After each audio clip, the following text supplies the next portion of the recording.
Well, it's been about 3 weeks now, mostly walking up and down stairs, a bit of upside down work. This has been quite an easy shoot by my standards. I mean, David Bowie does a lot of his own singing. You know, when I doubled Michael Jackson in Moonwalker, I actually ended up singing quite a lot of those songs. Certainly I remember kind of back in the 70s when I was doubling Peter Cushing for a lot of his stunts in the Hammer films. I actually ended up doing quite a lot of his acting. In some respects, this has been quite a light shoot. On the other hand, it's been an absolute bloody nightmare, if I'm honest. There's been a lot of egos flying around. I mean, David Bowie's all right. He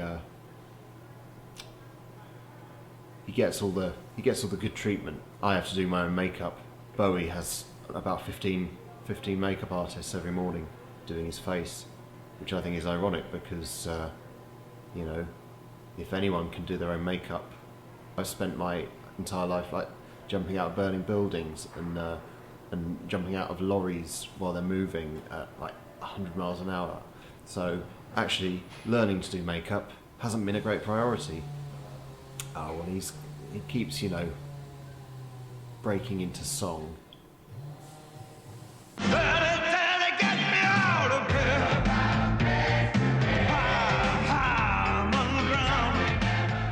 Bloody self-indulgent, that's what it is. There's footage of Bowie singing his song, you know, all the backing singers singing along with him, everyone rocking out to his song. Not a microphone in sight. They recorded the track weeks ago. It's just Bowie in his lunch break singing. You know, it's all very well for you to go, well, he's a singer. Well, yeah, I'm a stunt man. I don't, you know, jump off buildings every half an hour to, you know, show that that's not, you know, so that's annoying. I've had a bit of tension with another of the stunt guys. He's not really a proper stunt guy. That's the whole issue as far as I'm concerned. He's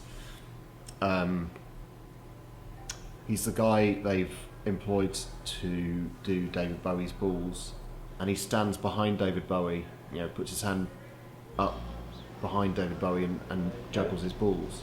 I'm David Bowie's double. Why aren't I doing David Bowie's balls? And they said, well, you know, we're getting an expert in. And I said, well, you know, I've spent my whole life learning new skills and jumping out of burning buildings. Then the balls guy got to hear about this and was like, I hear you've been trying to, you know, take over David Bowie's balls. And I was like, well, no. I made the point that I didn't really think that he was necessary. And he's rubbish as well, you know. He will stand behind David Bowie just dropping his balls left, right and centre. Ready? And action. Wait! I've got a much better plan. You don't need someone extra to do that.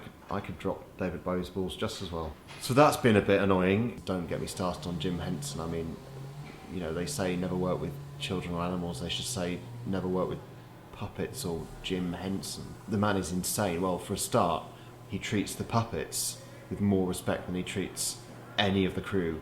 Now, some of the puppeteers have sort of wised up to this, so they'll come up to Jim at lunchtime and go, I'm a puppet. I think you want to take me out for dinner. Because some of them are they've not even got puppets. They're just playing these talking hands. Oh. So Jim Henson loves that, you know. Oh, Mr. Henson. Oh, you're looking nice today, Mr. Henson, they'll say. And it's flipping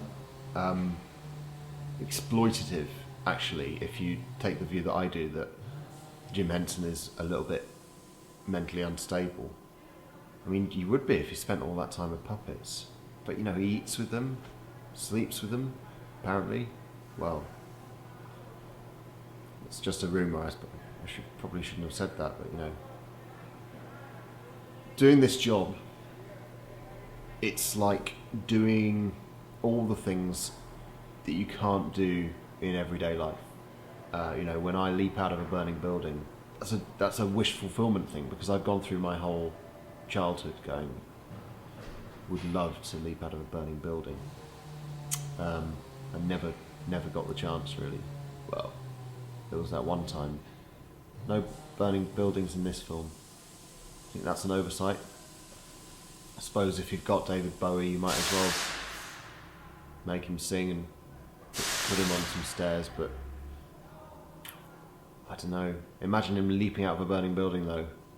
That would be pretty cool, wouldn't it? Oh, Jim, I wonder if it would be a good idea for David Bowie to leap out of a burning building. I should have tried that. He'd have gone for that. Oh, Mr. Henson, you don't need a separate person to do David Bowie's balls. I expect the stuntman's pretty good at handling balls himself.